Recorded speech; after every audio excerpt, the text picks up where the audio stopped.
Hey, what's up, everybody? Good morning. Welcome back.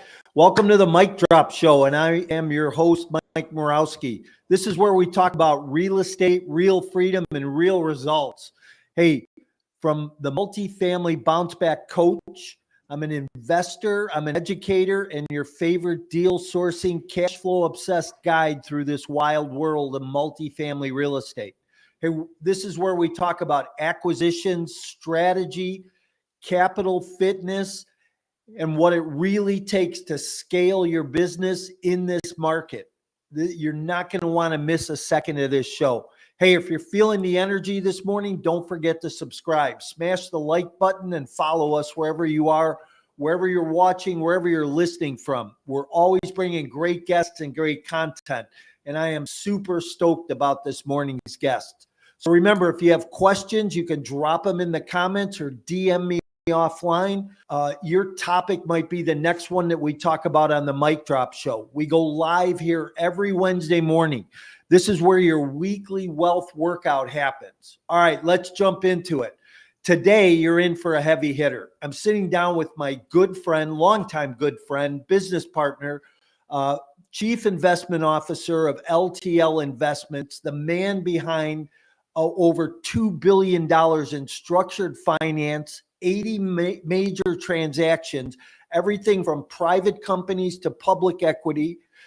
Forrest Corral has seen it all, and today he's breaking it all down for us. So let's welcome Forrest to the stage this morning. Good morning. Hey, how are you? Good. I'm glad to be here. Great to see you, that's for sure. There you are.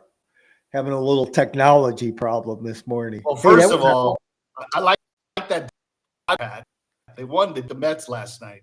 There you go. There you go. And that was a hell of a storm we had last night, wasn't it? It was. I was telling my wife this morning that I refrained from breaking into your humidor. She liked that. Yeah, that was good. Hey, you should. You think my humidor is good? You should go to Nick's. And when we're at Nick's, man, he's got multiple cigars and multiple kinds of cigars. I mean, it's amazing. But by the way, short, it's not too now. So praise the Lord. Geez, don't want to shortchange you. That's for sure. Hey, listen. It's early here in Southern California, so we're going to jump into a couple of great questions. So, tell people just a little bit more about you, your history, and, we'll jump into a couple questions. Boy, I could, like us all, we could be here all day talking about ourselves, but I grew up in Los Angeles all my life, 3 generations, parents, grandparents. It's a beautiful, it's not perfect, but it certainly is the freest. And we have so much opportunity in this country. It's just a blessing. I went to college here in Southern California, was an accounting major, worked for a big public accounting firm, specialized in commercial real estate. Really, again, could be here all day talking about it, but got into real estate, buying single family homes, then smaller multifamily, then worked for a publicly traded home builder, bought 18,000 units while I was there, became the assistant CFO, went out on my own, the real estate, lost it all. And in the last cycle before the GFC, now we're back, praise the Lord. And, what I've learned is, what I've learned through grad school is there's no geniuses, just market cycles. And if you understand how to dissect market cycles, which isn't very difficult. Boy, you could go on YouTube or listen to Mike, read a book, and you could understand kind of the trigger points or the points that you need to make a pivot. So right now we're currently under contract on 14 assets, commercial real estate assets. We're set to close on 9 of the 14 here next week. We're just backing up the truck for this next cycle, which is basically started. We're still in this trophy period, but it's still always a good time to buy.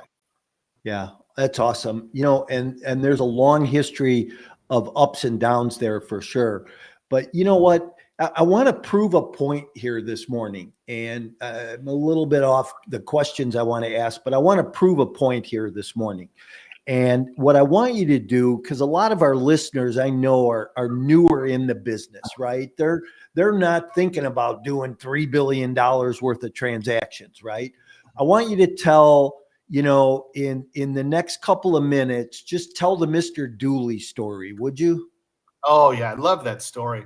I was 17. I was just thinking about it again this morning. I was 17.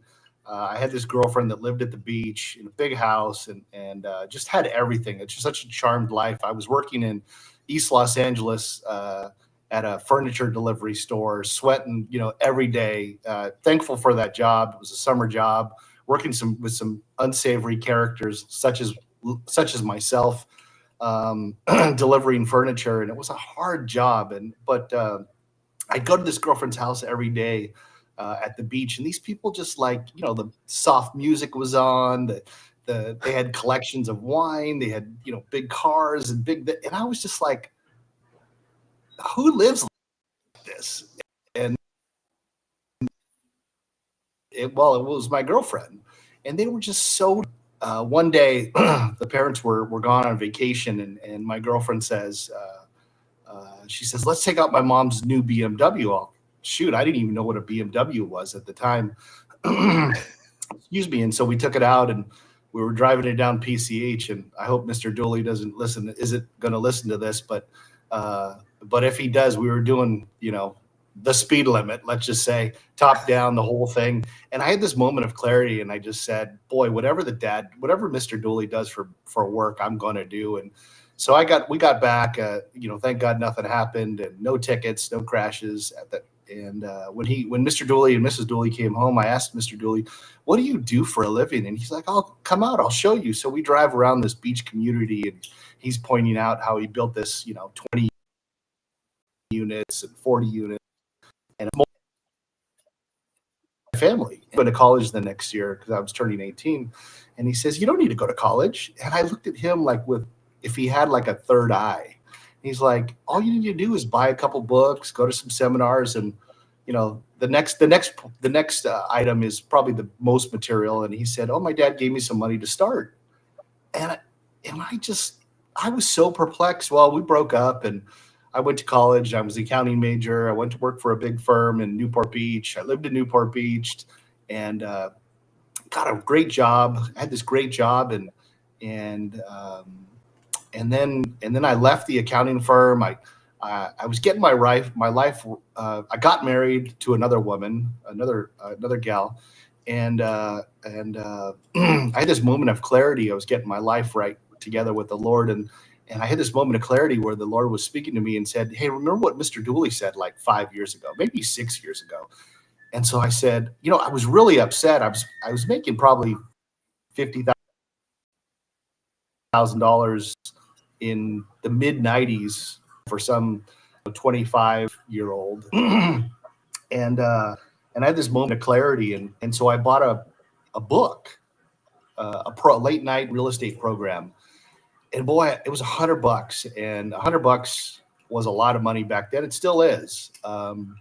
Every dollar is worthy, but I just, it had big letters and big numbers and concepts, and boy, I couldn't put it down. And then I bought another book, and I'm like, I'm good at math, which is to say I'm good at adding, subtracting, multiplying, and dividing.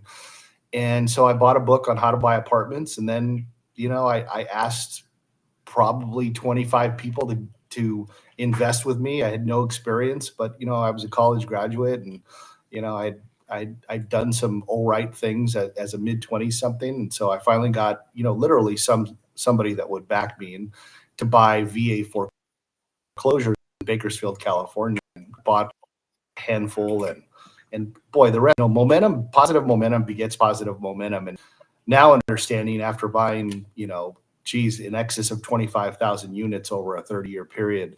I really do have to say, you just have to start somewhere. Start small and learn the process. It's really just anything. Get your $10,000 hours in, like Gladwell says, the author, and perfect something. So, Yeah. Boy, that's such a true statement, right? Gladwell does talk about that. He says, 10,000 hours gives you perfection. I keep wondering why I'm not any better at the piano, and it's because I haven't put 10,000 hours in. Right. Um, so, but listen, we had a question, and you mentioned a couple of things about raising that first little bit of capital to do those deals in Bakersfield. And we've had some questions this week, back channel from some of our listeners. And, one of them is, hey, can you actually raise money if you're not famous? Right. So you and I we're simple people. We put we're not famous. We're not in spotlight, but can people actually go out there and raise money if they're not famous? Yeah, they really can. It's really the law of large averages. If you keep on asking, you keep on knocking, you keep on doing, somebody eventually is going to say yes and take a flyer on you. And that's what this an old surfing buddy had married this wealthy woman, and she didn't give me a lot of money, but she gave me the down payment. She signed for the note, and what the business deal was, I'd find the deals, I'd manage the close the deals, lease up the deals, a property manager, we'd split the profits down the road once we refied the deal. And so in my mind, I thought, well, I'm going to buy this $100,000 house, and in 20 years, it'll be worth at least 200,000. Boy, was I, semi wrong. It was tripled in value over that period. And that we would just refinance. I'd pull money out and we'd split it 50-50, and the deal would still cash flow. And this is how I'd pay for my kids' college. Yeah. And boy, it just snowballed into one deal after another, and and bigger deals and bigger deals. And again, if you superimpose understanding of market cycles, you really could time the market, in my mind. Yeah, for sure. And it's like you said earlier, it's cycles. And I use that line all the time with people. My coaching program and that, I tell people all the time, look, it's market cycles. And we're right at the beginning right now. You and I had this conversation yesterday that, this market right now, we're going to start to see it go up. If it's the next, 3 weeks, 3 months, or 12 months, but this Right. market is going to start coming back up. And all the doomsday experts out there, honestly, I think they're wrong because, Yeah, I think that, this, and I've told you this before, but we track, you failed to mention too, I'm a principal and chief in Praxis Capital too. And, Brian Burke, who runs that thing, he's just a wonderful human being. And we've done a ton of business. We've done about $1.5 billion together since about 16 to today. And, but I would say, boy, you just have to start. You just have to start somewhere. You just have to ask, and you just have to understand, boy, you could hire somebody like Mike, hire somebody, like your neighbor down the street that knows something about something, and just, you get small nuggets of wisdom every single day. And if you just you're just a better version of yourself, you'll get there. You will get there. Even if you start small, like I did. And over 30 years now, $3.5 billion plus of transaction activity, it's really a blessing in this, this country and the Lord. And, it hasn't been perfect. right. It hasn't been a straight line from there to here, but if you just don't quit and you keep on getting up, you'll be successful. Well, you, like I, have had some major losses along the way. And, like my sweatshirt says, man, bounce back. That's all you can do. You can't let that past hold you down. Hey, do you need a license to raise capital? No, not necessarily. You don't if you're just asking, kind of your closest friends or family. But I think once you take it out kind of wider, you don't need a license, but you do need to securitize your offering, which is a more complicated process. But it's not so overly complicated that you can't do it. You couldn't, hire a coach, read a book, look at YouTubes. You could figure it out, and then hiring a trusted attorney will guide you through the process. Awesome. And there's something about ownership too, right? If you're an owner of that asset, you can legally go do that. And right. Hey, somebody's asking a great question, and I think this is a perfect question for you and I, because we both come from this history, and they're saying, how can I go raise capital for my first 100-unit multifamily deal if I don't have any rich connections? And you and I both come from a background that, hey, we had no friends, no family to go to when we started raising money. I put a silly little ad in the local newspaper to find investors, and but can you go and raise money on a deal if you don't have any rich connections? Absolutely. I mean, this is virtually how I started. I just kept on asking, and then somebody, said, "Hey, I'm dice and take a flyer." This Mexican kid, at, $100,000 or $50,000, and it was, it worked. It worked out well. And again, anybody could do it if you start chasing, a couple hundred units. The law of large averages says it just becomes that much harder to raise the equity, but you could still do it. If you partner up with people such as yourself or there's other capital raisers out there, and if you just cut them in the deal and you leverage other people's book of businesses, meaning their friends and family or their one or two concentric rings of connections, you could do it. You could really do anything. And at the right time of the cycle, you could get preferred equity or mezz to kind of go up on the capital stack. It is very plausible, but you have to start somewhere. And I would start, I would just start. Yeah. Yeah. That's the whole thing, right? Just start. Is it better to raise capital when you have a deal or don't have a deal? I mean, if I'm a new investor and I'm getting started, should I be going and talking to people about investing, or how do I handle that? Well, I think you've got to dual track it. You've got to go out. You got to come up with what you're going to say and how you're going to say it and how you're going to deliver the message, which could be very simple. Actually, as a matter of fact, I worked for a billionaire that I did $1.5 billion worth of business with in my 30s, and I was the guy that created the 50-page document, the offering memorandum, internal memo. And the first time I went to go see him to ask for the GP equity, let's say, which was the smaller portion of the total equity, it was very difficult to convey. But after a while, after I pitched him on several deals, I really broke it down to five things, because this, billionaire didn't have all day to read what I had written. I would tell him where the asset was, how much I needed, what the returns were, and when he was going to get his money back, and who was going to be involved. And literally, after several pitches, I mean, literally a handful of pitches, maybe like 3 or 4, it really came down to just giving them, 5 simple highlights of the deal. And we probably did 80 deals together. 80 large multifamily deals. I mean, the first deal we sold was $75 million in 2001, I think.